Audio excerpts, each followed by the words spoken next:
Welcome to WatchMojo UK, and today we're counting down our picks for the most rubbish, unwatchable TV shows in British history. That one's huge. Insane. Oh my god, there's more of them. Look at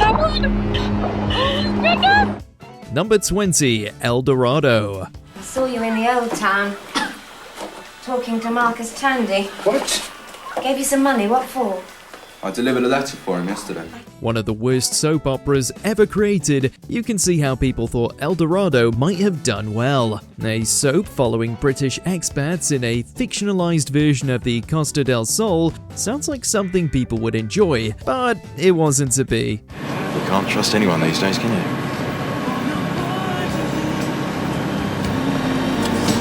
The big problem was that they picked unknown, inexperienced actors, not to mention that the constant on-location shooting meant the sound quality was abysmal. It was plagued with backstage drama too, with one of its producers quitting the show after it took a toll on her mental health. Most people didn't give El Dorado the time of day and just kept on watching Corrie.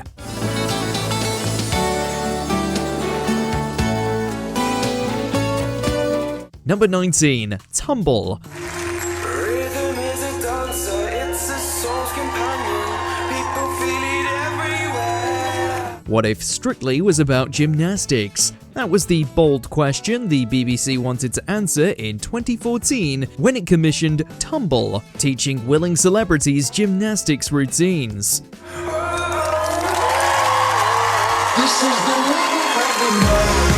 Unfortunately, watching people be bad at gymnastics isn't as interesting as watching them get better at dancing. Though the first 2 episodes drew an audience of millions, they rapidly dropped off, with the last 4 not even being in the top 30 most viewed TV shows of the week on BBC One.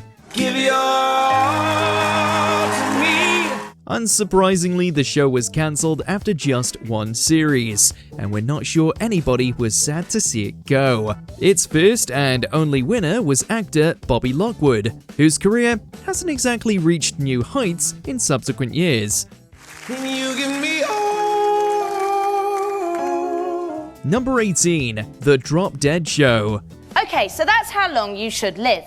But the way you live can make your life longer or shorter. Called the most explicit game show on television, Channel 4 wheeled out Davina McCall to try and scare us all into living better. The one-off program investigated everything that was affecting Britain's health, from smoking to drinking to exercise and bad diets. Your task is to find the object inside the body which represents each of the killers and then place them on the map where you think they occur the most. But what it's most remembered for is the moment near the very end of the episode where a member of the audience is invited to defecate in the studio toilets. I've got to go and check that he has actually passed.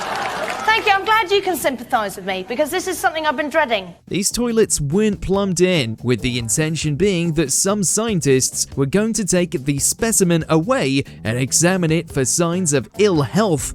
We can't believe they made Davina look at a member of the public's excrements. Yes, I can confirm he has actually... God, Francis. He has actually passed a stool. Number 17, Splash.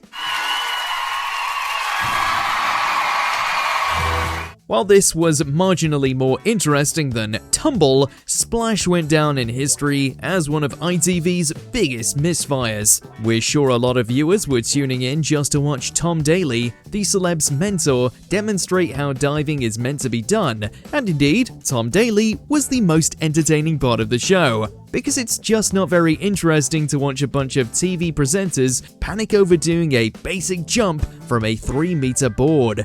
Well, I've got a fear of water, fear of heights and a fear of diving, so I really don't know what I'm going to do in front of millions of people on the live show. Strangest of all, though, was Jo Brand turning up as a judge, apparently on her style credentials. How many people did ITV ask before they got to her?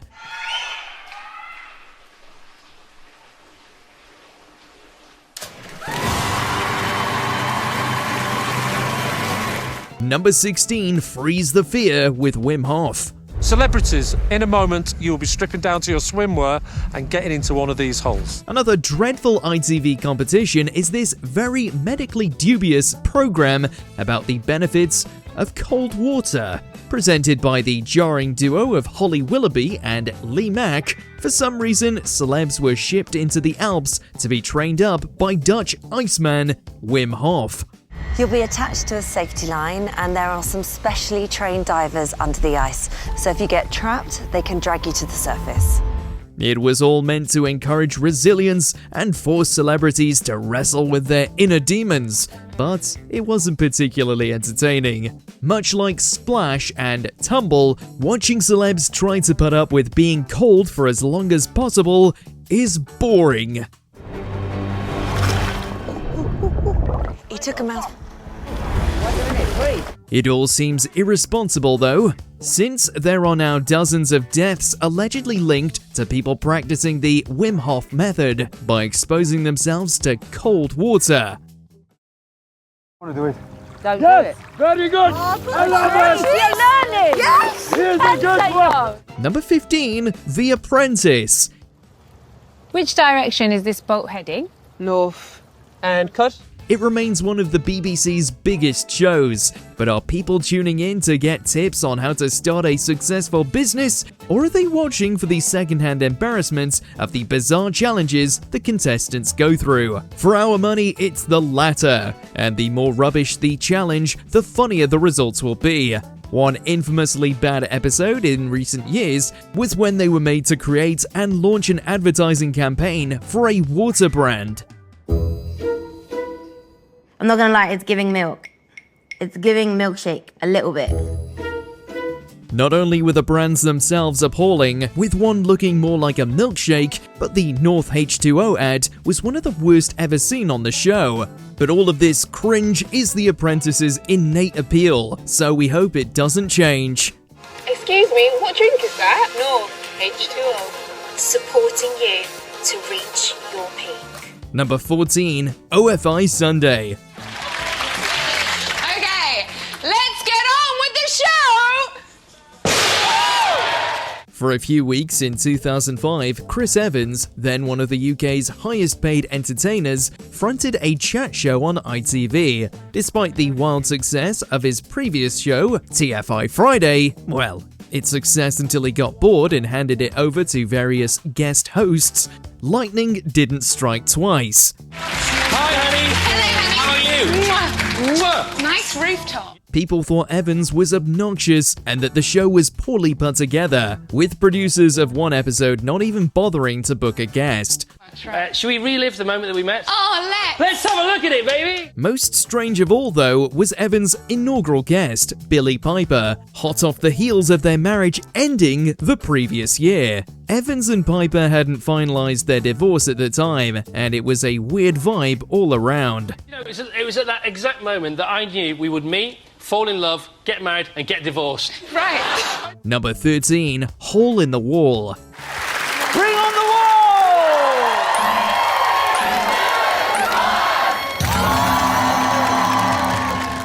Japanese game shows never seem to do well when they're adapted for other markets, and Hole in the Wall is a fine example of this phenomenon. There were somehow 2 series of this show predicated entirely on celebrities trying to jump through foam walls to avoid being knocked into a pool, all while wearing silver lycra jumpsuits. Make sure you're in the middle. Stay in the middle. Stay in the middle. You've got it. You've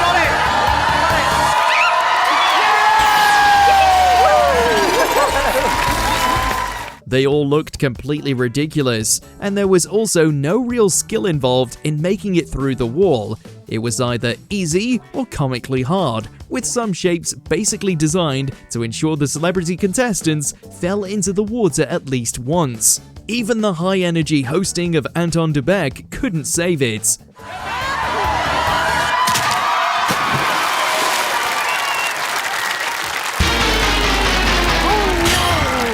Number 12, Naked Jungle. Hello, Hello and a warm welcome to The Naked Jungle, a show to celebrate the world of naturism. One of the strangest incidents in British television history happened in 2000, when Keith Chegwin from Swap Shop fronted an X-rated version of the children's program Jungle Run. Dubbed Naked Jungle, it saw its contestants, all stripped bare, compete in the same games and on the same set as the normal version of Jungle Run, and it certainly ruffled feathers. But why Keith Chegwin? Well, you see, it was a choice between Brad Pitt or me, and because I'm the nation's sex symbol, they chose me. The press was appalled that they were frolicking around in their birthday suits, not to mention promoting the lascivious naturalist lifestyle, though it was ruled not to have breached broadcasting rules because the nudity was in a non-sexual situation. Thomas is 24 and comes from Denmark. He's lived in Britain for the last 5 years and has always enjoyed taking his clothes off. Number 11. Crossroads.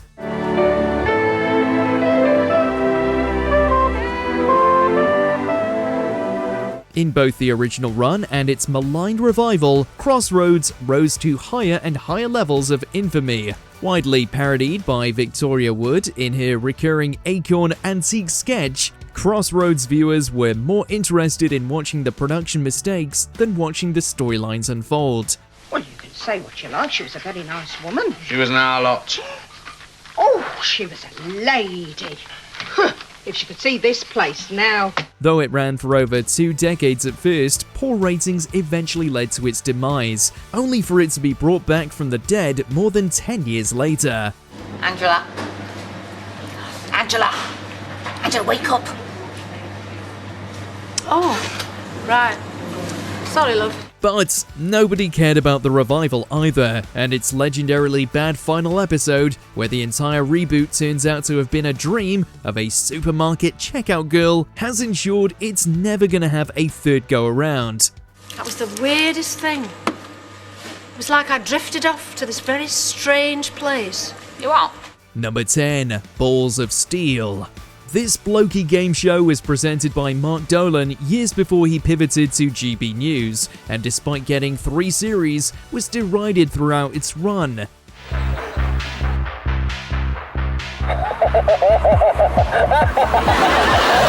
Its most popular segment was the Annoying Devil, where someone dressed as the devil would go around and play pranks on members of the public. These included driving a smart car slowly enough to block traffic on purpose, painting swear words on children's faces, and driving a speedboat in front of local fishermen. Do you like my boat? I'll come round again, I can't hear you! Do you want to go on my boat? You can't come in, Mum, you're too old! The show received widespread complaints, but Ofcom ultimately didn't uphold any of them. You couldn't give us a like, could you? I haven't smoked since I was about 4 months, so it's not as if I'm being a bad mum. Number 9. The Piano. Tell me why you wanted to write about the anglerfish. They're cool. Yeah, they are. They Yeah, look like almost like they're on another planet. Are you sure you're a fish? Created by the same production team that gave us Bake Off, it's safe to say that The Piano hasn't reached the lofty heights of its predecessor. Somehow, they keep making more series of this, with members of the public invited to show off their piano chops in the country's many train stations. It's in 3 sections. You've got the first bit, which is the fish just darting about. It's the fish that lives at the bottom of the sea. Despite the effusive reactions of spectators, we're not sure that The Piano is bringing much wider musical appreciation to the public. They certainly don't all seem to be rushing out to listen to classical piano compositions or lengthy improvised jazz pieces, nor have the winners gone on to achieve much fame. Some people say it's inspirational, others say it's pointless, but one thing's for sure, it's definitely cheap to make. I really hope people understand how advanced and how well executed he's dealing with this music. Number 8. Fat Families. Watch out, fat families. It's time to get off your wobbly bums and melt that lard. The 2000s were a treasure trove of television shows aimed at shaming people into losing weight, something we're not sure worked given the UK's obesity rates. But that didn't stop Steve Miller from getting stuck in, tackling overeating families with pure, unbridled hatred. I'm in Telford, Shropshire, and I'm about to meet one of the fattest families I've met in my life. He turned up on people's doorsteps and treated them as if they're not even human, parading them around in public and asking bystanders to comment on their weight. It's the kind of thing you can't make anymore, and for good reason, and a genre of television we really hope doesn't make a comeback. What Steve Miller's doing now is anyone's guess. Watch out, massive fatties, the lard police are in town. Number 7, Horn and Corden. Hey guys! Wow! Look at all you young people! You young people are having a good time, yeah? Great! Possibly the worst sketch show ever produced in Britain, though it's close between this and Catherine Tate's Hard Sell. Horn and Corden was meant to capitalize on the massive popularity of Gavin and Stacey. That's not all, Gaz. Why don't you show him your cool t-shirt? Okay. The way, the truth. Anyone got a light? Unfortunately, people didn't watch Gavin and Stacey because of the raw star power of James Corden and Matthew Horn. Despite Horn's sketch credentials and Corden's successful writing career, you'll struggle to find anything to laugh at in Horn and Corden, with its reliance on overwrought comedy setups like someone being camp or fat-shaming Corden. Are you out of shape? Are you the wrong shape? And by that I mean you look at other shapes and wish that was your shape. Watching these sketches leaves you wondering why they couldn't find writers to help them come up with some better material more than anything. I'm Tim Goodall, and I've come to an estate in southeast London to infiltrate a gang and find out why. Come on. Number 6, Murder Island. My grandfather was a detective, my dad was a detective, so genetics would suggest that it was in my blood. On paper, this sounds like an interesting idea. Get together teams of amateur sleuths who love true crime and fancy themselves detectives, and give them an island full of actors and a murder mystery to solve. Oh, she's got a whole load of pamphlets. Yeah. But in practice, it turns out that getting a group of people who don't know the first thing about policing to investigate crime scenes doesn't make for interesting viewing. They were all basically terrible, trampling evidence and upsetting the various suspects and witnesses. You were taking photographs while standing in the blood at the entrance to the bedroom. You then introduced footprints onto the rug in the bedroom. None of them even really managed to solve the crime, with the judges, some actual retired coppers, disappointed the whole time. There was only one series. Had you all done your jobs properly at the crime scene, you would have discovered this diary. Number 5, The Sex Inspectors. You know what the problem is that they're not looking at each other, they're looking at the box. It's almost like the TV is more important. In this bizarre program, struggling couples turn to TV to try and fix their ailing relationships. Some so-called experts put the couples through a therapeutic crash course to teach them to communicate their desires, sticking night vision cameras into their bedrooms so they could watch the fornication in extreme detail. So we're gonna play a dice game, and each of these numbers represents a hidden sexual desire that you have not expressed to Sean. These also made it into the program, showing the viewing public ordinary people doing very explicit things, and often not even enjoying themselves, hence the need for therapy.